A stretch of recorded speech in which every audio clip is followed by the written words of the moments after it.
What is up, everyone? Welcome to this week's NerdBall Fantasy Football Show. I am your humble host, dendrologist specializing in the conservation of the endangered Robert Woods, an astronaut aboard the Pitts 8 Moon Expedition, Pete Rogers. And I am joined today by some of the nerds. We have duck father and runner-up on the Great Russell Wilson Cooking Show, resident old man Clark Barnes, and a devout follower of the Anthony Lynn running back gospel and collector of receipts, the Ginger Woodsman Nick Botiford. Guys, how are we doing? Doing great, Pete. We're so good, Pete. How are you? So good. A delight. The NFL season is just around the corner. I had my home draft. We are in the throes of fantasy football are coming. Yeah, I was chatting with Nick offline, and I was like, I did my home league draft, my league of record on Thursday, and I was like, 32 team preview articles, 60 podcasts, 50 other articles. Nope. None of it feels like it's really real until you get that home league in the books. And now the season is upon us. Yeah. Especially when it's a home league where you're drafting and everything that you've written about for the last 3 months gets thrown out the window because ADPs don't matter and people are picking people at all kinds of wild spots. But I will say, in our home league, Becca used our draft guide to draft this year, and she said it was very useful and very helpful. So we are 1 for 1 in rave reviews, 5 stars. And that's ultimately what we do it for. Yeah, the ADP less home leagues. Oh man, they drive me insane. It makes me so mad. I love it. Clearly Nick, when Nick like starts a home league, he's like, you guys have to abide by ADP. If you guys draft outside of ADP, I will kick you out of the league. I just want something like that's relatively reasonable, because you get these people who are like, well, I mean, I gotta choose my team, and they're drafting like their team's quarterback in the second round, and it's not good. Like Matthew Stafford's great, should not go in the second round, guys. This is bad process. Yeah. Nick, did you color in the lines when you were a kid? Dude, my biggest memory of coloring as a child was the goddamn kindergarten teacher I had. She kept pairing me with this girl that we did not get along, and I drew this amazing tree with a snake in it. And because this girl hated me, she took a Sharpie and she colored all of my green leaves just black. And I got so mad, and we were supposed to figure out how to work together, and I was just apoplectic over her improper coloring. And you know what happened later on? We were walking in from recess, and she was walking and looking back at me and just saying mean things, because she was like, I screwed up your tree. And she walked into the flagpole. And then I got in trouble for laughing at her, because it was the funniest fucking thing I've ever seen in my life. She blam hit that thing and fell to the ground, and 4-year-old Nick thought it was the funniest thing he's ever seen. Anyway, so color inside the lines, you barbarians. That was the twist at the end. It was not something I expected, but Nick coloring inside the lines and getting furious when someone colors his leaves in dead. Not wildly surprising. Speaking of moving on, with the season fast approaching, the draft is over. So this is just my public service announcement of like, this happens where every year. You drafted someone no longer matters. Yeah. We are about to get more information in the next week than we've had for 4 months. Now, that doesn't mean you have to throw out all of your takes like Mike Evans is good at football and things like that. But we're about to get real actionable information. So if you drafted someone in the 6th round and somebody just absolutely loves them and you hate them, now's the time to strike. Don't hold on to those pre-draft notions too long. Yeah.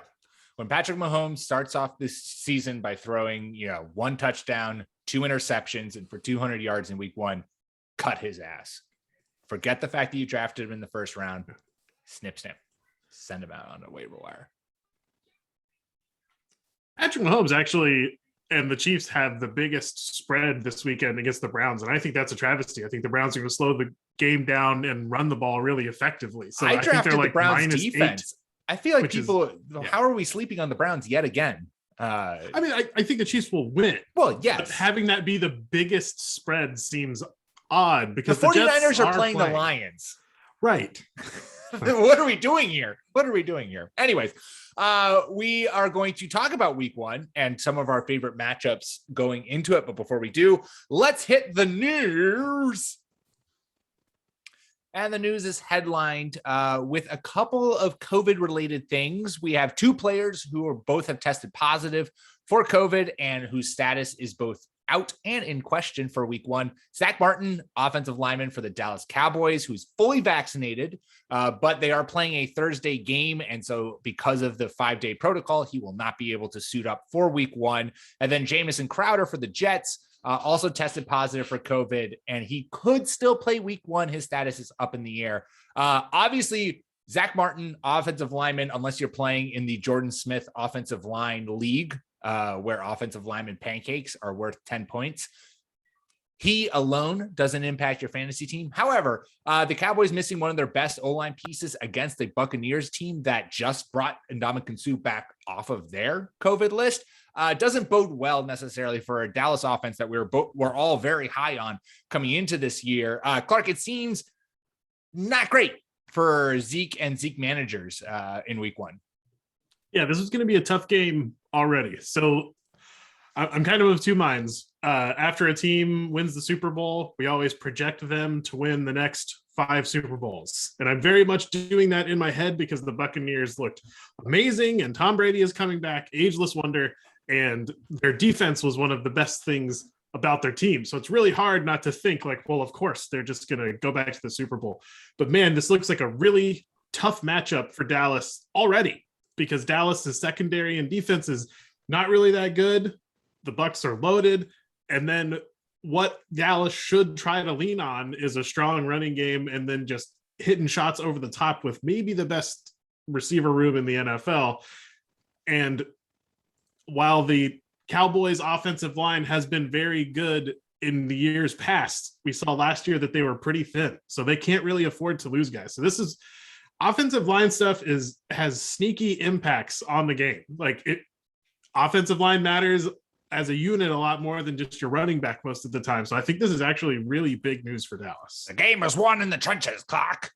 So just a point of clarity there. Zack Martin does not actually have a minimum time that he has to be out. It's just very unlikely that he's going to be able to come back because he is like fully symptomatic. So he has flu-like symptoms. It's 24 hours. It's 48 hours with negative and no symptoms, right? I think so no symptoms, but then it's also just like as fast as they can get the tests processed, basically. But keep taking tests till you pass 2 of them, and then no more tests, because this is all totally legitimate and scientific. And so, I mean, it's very unlikely that he's going to be able to come back just because it seems like he's got a pretty bad case of COVID. As far as like what they should do, I mean, I disagree. Clark, they have to air this out. And I know it's going to be hard without Zack Martin, who is never not finished as an All-Pro. So he's been 4 times first team All-Pro and then twice second team. I mean, the dude is like best right guard in the game. I mean, Wyatt Teller probably has something to say about that, but he is so friggin' good. But the pace of these 2 games is like top 5 in the NFL. Hayden Winks is going to be publishing pace stuff for free all year. And I just found that out last night. Everybody needs to look at his stuff on Underblog. But they are going to get left in the dust. I mean, the Tampa Bay offense is going to annihilate the Cowboys secondary. And if Dallas is trying to play an Ezekiel Elliott ground-based game, I mean, they're going to get blown up on the interior. Still should be fun, but yeah, Zack Martin's a tough guy to lose. And it's going to be such an interesting, like I'm going to still project Dak to finish as between like the quarterback 6 and 12, but this is the most like unknown game that it's week 1 Dallas, because we don't know how he's moving. There are some medical professionals who think it might take him like a full year to get used to running on that leg again. It'll be interesting. God, man, that Tampa Bay front is so tough. Dak's rushing over under is like 12.5 yards on DraftKings. So they're not, I mean, I like to use betting lines as like cheats. There's a lot of people doing great stuff, but like Nick, you mentioned the pace for this game is expected to be super high. Yes, the second highest scoring over under of the week. It's 52. So that's a lot of points. And I think just to put the pin on what you're saying about Dak. An over-under rushing total for Dak Prescott of 12.5 yards in a game where we expect like probably 700 yards on offense total from both teams. Like that's that. I don't know. That says a lot. That is definitely voicing worry for him coming back and being trusting on that ankle right away. And then for Jamison Crowder and the Jets, Nick, if he misses time, where does Elijah Moore fall for you in this week, given the fact that he'd likely be the guy who'd move into that slot and get that starting slot work? I think I don't know how one would rank him necessarily, but I think that he's a candidate to finish as a wide receiver 3 this week. Yep. Solid flex guy.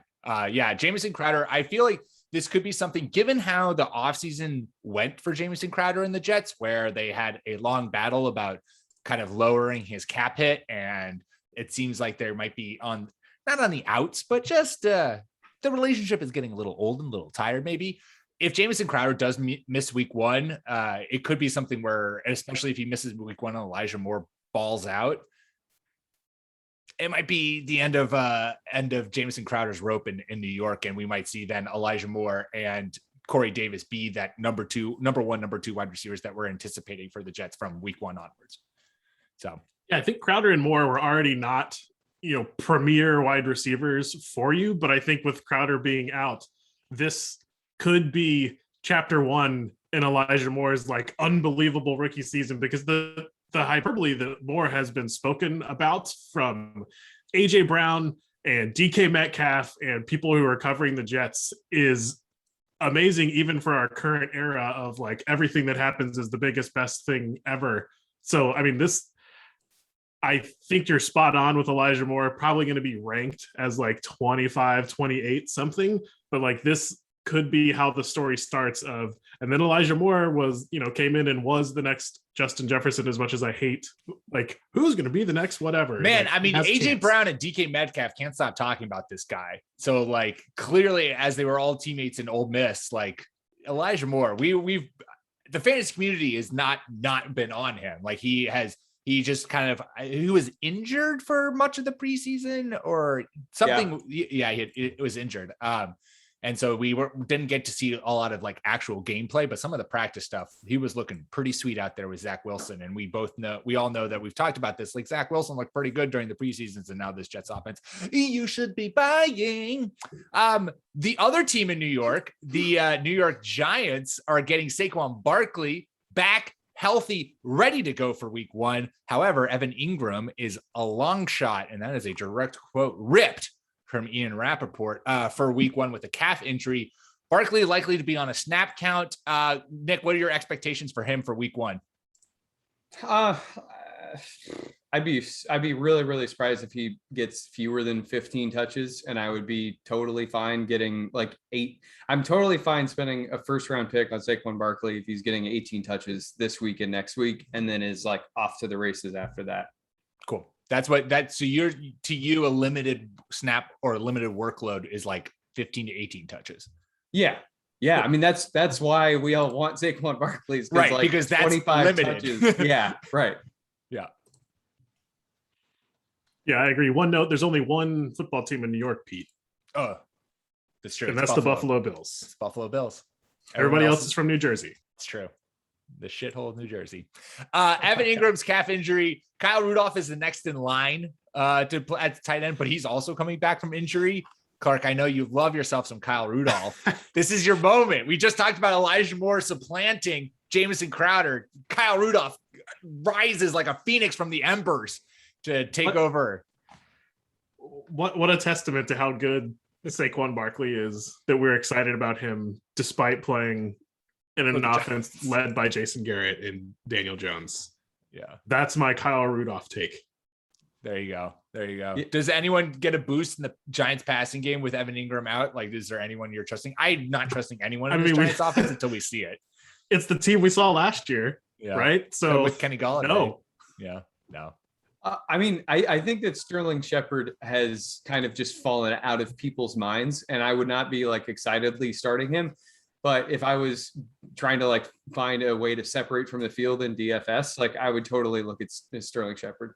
And you've been on this in the past, Nick, too, and so have a lot of people. But the fact that Sterling Shepard and Evan Ingram both operate out of the same and play in the same part of the field, that with Evan Ingram out, that slot work is going to go to Sterling Shepard most likely, which means that he could see, and we've seen it before, like Sterling Shepard has seen a very high target share in games in the past, like last year. And so that's something that could rear itself, to start week one, especially with a new game or new season, and Daniel Jones maybe falls back on the guys he knows and loves. Also in the news, two things out of the AFC South. Tyrod Taylor was named the starting quarterback for the Houston Texans. Honestly, this shouldn't come as a surprise to anyone, given what the off-field situation is with Deshaun Watson. Last time we saw Tyrod Taylor have a full season was in 2017 with the Buffalo Bills, where he threw for 2,799 yards and 14 touchdowns, and then also rushed for 427 yards and 4 touchdowns. To me, this doesn't change anything in Houston's offense, because I've been ranking all of the Houston offense, assuming Deshaun Watson was not going to play and that Tyrod Taylor was going to be the starting QB. So nothing really changes for me. I don't know if this is a drastic, if suddenly either one of you was shocked to your core to hear this officially announced. I was surprised, but the Texans continue to amaze. Continue to burn the bridge, Clark, with their decisions. I do think that Tyrod Taylor is a good enough quarterback for the Texans not to be the worst team in the NFL. Meaning, I think Brandon Cooks still retains some value. I think Phillip Lindsay still retains some value. I'm not excited about the team, but Tyrod Taylor's probably like the 24th, 23rd best quarterback in the league. So he's not terrible. He's just nothing to get very excited about. Who would you rather have, Daniel Jones or Tyrod Taylor? I would take Tyrod Taylor just in one game. I might take Tyrod Taylor for one game too. I would take Daniel Jones. This is the team that I would like to see Alabama play. Like this is really bad. And it's unfortunate that Davis Mills was not able to gain ground on Tyrod Taylor. He was the guy who some film people much smarter than myself, I believe Matt Waldman, was interested in seeing what Mills could do. It's been a long time since we've seen much of anything from Tyrod Taylor. And I think this is going to be rough. Also, the Jacksonville Jaguars signed Duke Johnson to their practice squad. So Duke Johnson still with fantasy value in 2021. And that is all we got for you in the news. And before we get on to our week one matchups, I wanted to tell you all, dear listeners, about our Patreon, patreon.com/nerdballff. We have all kinds of perks for those who wish to join, including joining our staff Discord channel to talk football during the season, which is starting this week. So you can hop on Sunday and talk with us. Also, our Starts and Set hotline, and be able to submit questions to be answered live on the show. So if you want to support us, go to patreon.com/nerdballff. All right. So with week one just literally around the corner, and while it's perhaps too early to do full-blown starts and sits, don't worry, though. Those will be coming later this week. We are going to start doing double week podcasts. It is not too early to look at week one matchups that we like for certain offensive groups. Position matchups, the advantages there can be super helpful when you're trying to determine, if you have two players who you're trying to figure out who to break for in favor of. Doing this kind of looking at it was like, okay, this offensive group versus this defensive group. What is the better overall option? I do that sometimes, and it's very helpful for me. Clark, let's start with you. What's the position group you're breaking in favor for week one because of their matchup? It's a pretty easy one. We touched on it earlier. The Tampa Bay passing game is just going to, I feel like they're going to do quite well against the Dallas Cowboys. So that's, all three of the guys we drafted from Tampa Bay, Godwin, Evans, Antonio Brown. I think Rob Gronkowski, if he waited on tight end, good shot to get a touchdown in this one. And we'll have to keep an eye on whether or not Giovanni Bernard makes it back for this game. I know that he was having some trouble potentially with a high ankle sprain. So we'll just want to keep an eye on that. But I think, this is week one of Tom Brady, 50 touchdowns, 5,500 yards maybe this season. Yeah. The Dallas's passing defense was quite quite bad last year, and they made some improvements this year, but it's one of those things where it's like you go off of what we have seen in the past. And I think that we talked about it when we were talking about Zack Martin's, COVID and missing this week 1 game. It's a Thursday night game. It's going to be an offensive showing. I don't think the Cowboys defense is going to be able to contain all of the weapons in Tampa. And that just goes to show that, I think all 3 of the Buccaneers pass catchers are going to have fantasy value this week and show that. And maybe Gronk catches a touchdown. The fun stat for me that I learned today, which I want to make sure I blast out here, which is a huge endorsement of Giovanni Bernard. There were 5 running backs last year who saw 70 targets, and they finished JD McKissick, RB 24 and half point PPR, Alvin Kamara, RB 1, Nyheim Hines, RB 20, Ezekiel Elliott, RB 11, and Mike Davis, RB 15. Those are all the running backs who saw at least 70 targets last year. And as Clark has pointed out previously on the show, Tom Brady targeted the entire running back position last year 118 times. So the fact that Giovanni Bernard could and likely should see 70 plus targets this year almost seems like a lock for him to be a RB 24 or better in half point PPR this year.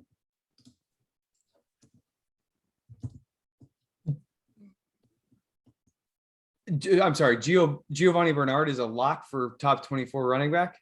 If he sees 70 plus targets, we just saw that last year. Last year, all the running backs who saw 70 plus targets finished RB 24s and half point PPR or better.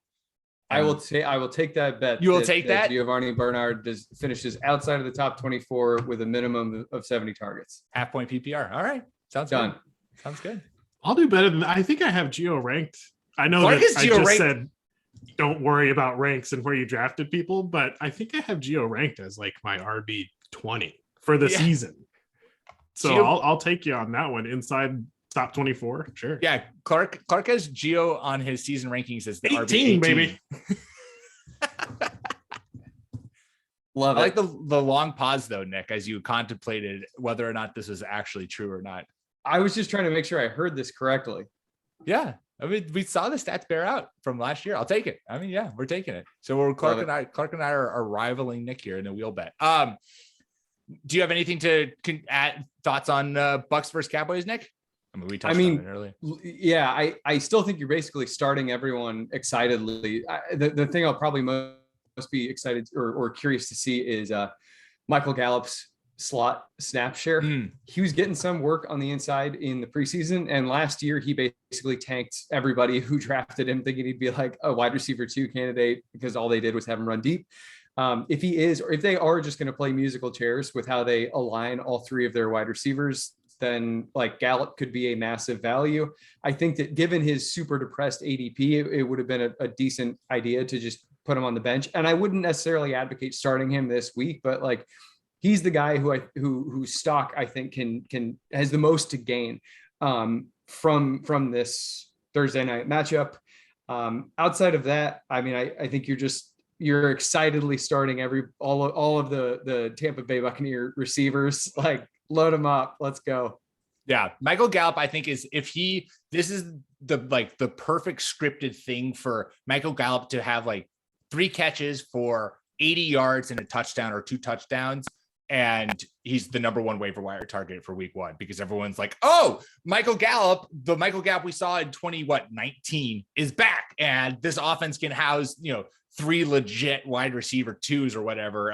And now we're all buying back into Michael Gallup. So I think you're right, Nick, that's a good point where it's like the three pass catchers in Tampa Bay, their rankings, like they've all been drafted. They're all solidified in what their status is. I think Michael Gallup has the most to gain or lose from this game in terms of his fantasy value for 2021, because we also know, that being said, I mean, Amari Cooper, if he comes out and just looks freaking deep, then everyone's going to feel foolish for drafting CeeDee Lamb over Amari Cooper. No. Both of those guys are going to be top 15 options and everyone will just get to be happy. Did you see Amari Cooper, critiquing his own route running on Instagram, like just like a pure professional? No, that's incredible. Awesome. Someone posted his routes and he was like, I was a little slow out of my break. It's got to look super fluid and this, and they were just like, damn it, Amari Cooper, you are going to post 1,400 yards 12 touchdowns, and absolutely torched this league this year. And we fully support that. The week 1 matchup that I love this week, I guess it's the week 1, so it is, of course, this week, is 49ers backfield going up against Detroit Lions. I can't believe that this is not the biggest spread on DraftKings, but the Lions last year allowed the 5th most rushing yards and the most rushing touchdowns. And then per Patty Cooper's run defense NEF ratings, which nerdballff.com, check them out, 7th worst in that, and the 3rd most points per game to running backs. We spent hours, days on this podcast cumulatively talking about how much we love Kyle Shanahan's offense and how much we love his ground game and running game.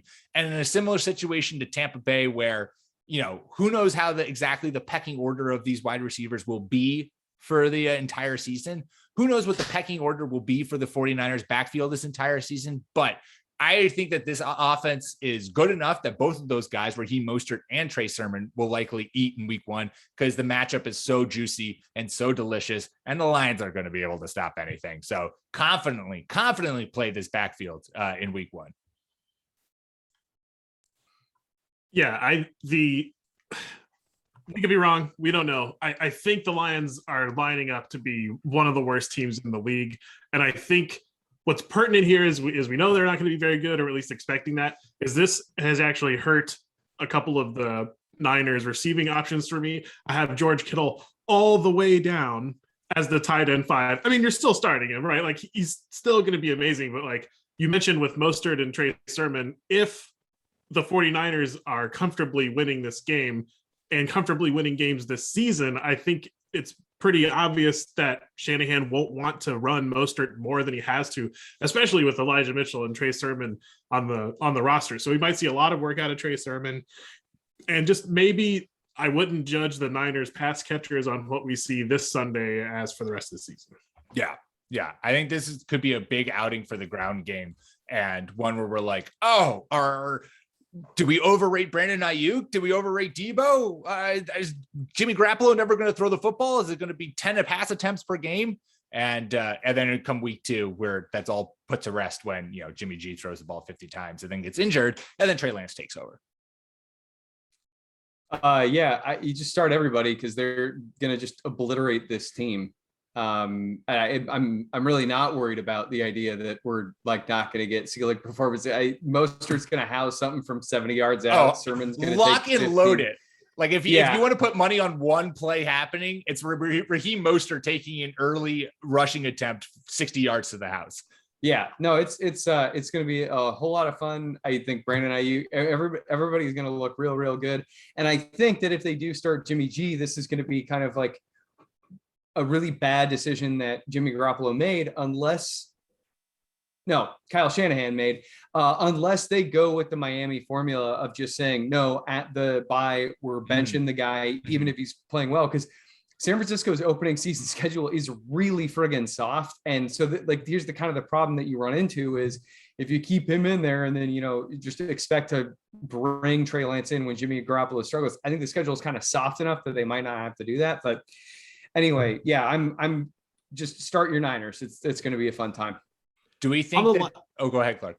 On the Lions side, I think that Swift's availability is still up in the air. If you are hurting at running back, I think it's safe to say Jamal Williams will get a lot of volume, even if I don't expect him to turn it into a ton. If you're hurting at running back, I could see slotting Williams in as your RB2 this week. Yeah. Yep. I endorse that message. I have DeAndre Swift in my home league and have been fervently paying attention to his week 1 status. Luckily, he's my RB4, so it's okay. I've covered my bases. Excellent. Nick, what matchup are you looking forward to? The Jacksonville Jaguars passing attack. I think that this outing against the Houston Texans has the potential to quiet any concerns over Urban Meyer's ineptitude early in the season.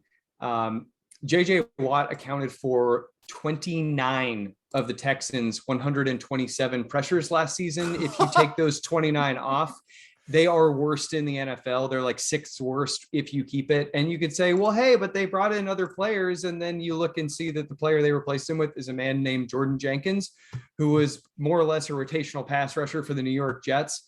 I think that I'm going to be surprised if Trevor Lawrence doesn't total 3 touchdowns this week. And I will excitedly start Laviska Shenault and Marvin Jones as flex plays at worst, if not wide receiver 2s. Chark is probably even worth a flex start. I think this is like just all systems go for this passing game, and Trevor Lawrence is going to make Urban Meyer look really, really good. I think this is going to be a like glorious coming out party for Trevor Lawrence as a rookie into the NFL. Like this is going to be a week 1 stat line where everyone's like, oh my God, Trevor Lawrence is the real deal. And he did just like throw 4 touchdowns and 400 yards with ease. And this Jaguars team is like, are they frisky? Are they going to like maybe win the AFC? And then they ultimately won't because of the Jaguars. But I consider selling high on your players. Yeah. Like, this could be something where it's just like, they just come out of nowhere to absolutely torch. And Duke Johnson is now on their practice squad, like I said, and that's a game changer in and of itself. Yeah, I agree with everything Nick said.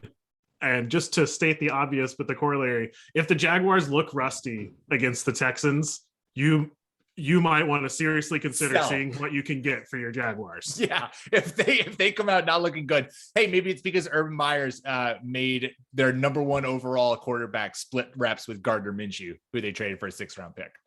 For teamrankings.com, the Houston Texans gave up the most yards per attempt last year at 8.3. The Vikings were second at 7.8. It's the only it's the only half yard separation on the list. 8.3. Good Lord. Yeah, both the Jaguars and Texans ranked at the bottom per Patty's pass defense NEF rating last year, which also on the flip side, we talked about Tyrod. Brandon Cooks might be not a bad guy as you toss in as a sleeper for week 1 in DFS. I think the Texans are going to win this game. The thing that I said about the Jaguars is absolutely true for the Texans as well. I know I said earlier that I like Phillip Lindsay this year and I like Brandon Cooks this year. If they don't have good games this week, I am absolutely out. I was wrong and I'm moving on. Yeah. Yeah. The Texans backfield, I need clarity immediately to invest in it. Brandon Cooks, I have a close relationship with him. He and I text constantly, and I'll give him a couple weeks to see whether or not he's going to put together a productive year. Nico Collins is the guy. Collins, if you want, yes, that's also a really good call because he's emerged. I mean, first of all, the Texans like cut half their wide receiver room, and then Nico Collins has kind of emerged as particularly that big body, both all over the field, but red zone guy who was having some real big boy plays in the preseason to get into the red zone there. He's an enormous athletic freak. Nico Collins is the only Texan that I'm interested in rostering. There you go. I know we said one per each of us. Is there any other matchups that you guys have at the tip of your brains that you're like, you know what? I low key breaking in favor of this. It's not going to matter because you drafted him number 2 overall, but Dalvin Cook against the Bengals this weekend, I can't wait. I can't wait to see it. I think an interesting one, and it's not necessarily a matchup, but I think that the naming of Jameis Winston as quarterback in New Orleans solidifies Alvin Kamara as the running back 2 in fantasy. And he was not, I think, too many people were taking Dalvin Cook as RB2. And Clark, I know you weren't just endorsing the idea of Cook there because we've talked ad nauseum about the shoulder issues and stuff. But Alvin Kamara was somewhat slept on as everyone was concerned about Taysom Hill being the week 1 quarterback. And I still think that we're going to see Jameis Winston for 4 quarters in a loss and 2.5 quarters in a win. But Kamara now with Winston there, sky is the limit. I mean, this is going to be fun usage for Kamara. Yeah, especially since I know I can't recall off the top of my head, but I do know in the past the Packers defense hasn't been great against running backs, particularly running backs pass catching out of the backfield. They just don't have the speed at linebacker to really kind of keep up with that. And as we've again talked about a lot too, who else is Jameis Winston throwing the ball to? So like Alvin Kamara could be in line for, 15 carries and 15 targets against the Packers in Jacksonville. Some rapid fire ones that we'll just throw out to the listeners. I really like Corey Davis against Carolina. I know we talked about Elijah Moore, but like Corey Davis, I think he'll push for like a wide receiver 15 finish. Kyle Pitts against Philadelphia. Philadelphia built their defense to stop perimeter passing game production. Like that's what they're focused on. And when you're investing money in the defense, one, you don't really want to invest a lot of money in the defense, but two, what you want to do is basically try to stop the opposing teams like Julio Jones, like their real X receiver. And although I think Kyle Pitts is going to line up plenty as an X receiver, he will also line up as like the traditional receiving tight end in the slot. I think that they're going to exploit the hell out of this matchup. Philadelphia has been a defense that for years now has just yielded large box score results to receiving tight ends because they just kind of deprioritize slowing that position. So I think like Kyle Pitts gets off to, an elite start to his career. Can also flip that around too and say that I think it's going to be a good Jalen Hurts week 1 because the Falcons defense is also just trash and has been trash forever. Flip it and reverse it, Pete. There you go. So, and then one more, Gus Edwards and Tyson Williams against the Raiders defensive front. Now that, this sucks for Justice Hill that he tore his Achilles, but like what we were concerned about from a Baltimore rushing standpoint after J.K. Dobbins was out was this idea that the coaching staff, although they liked Gus Edwards, oh no, do they like him enough to actually just saddle him up and ride him and Tyson Williams as though they were J.K. Dobbins and Gus Edwards?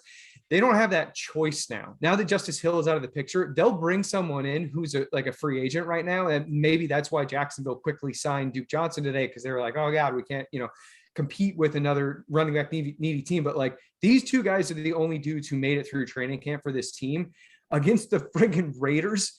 They could both see like 18 carries of feet. Like this is a start your Baltimore running backs matchup.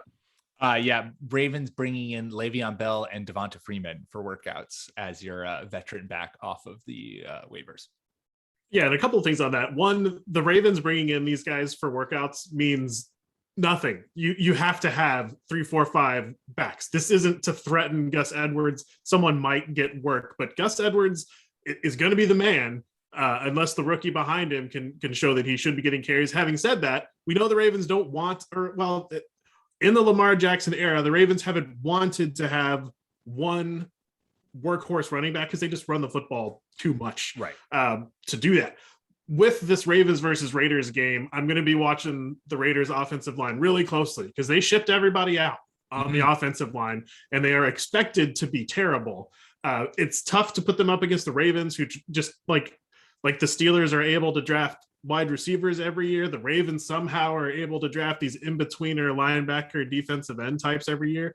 But that's going to be a huge thing to watch. Just can the Raiders offensive line hold up at all? And if they can't, it should be a theme all year of just trying to go after the DST facing the Raiders and just trying to get out from under your Raiders if you drafted them.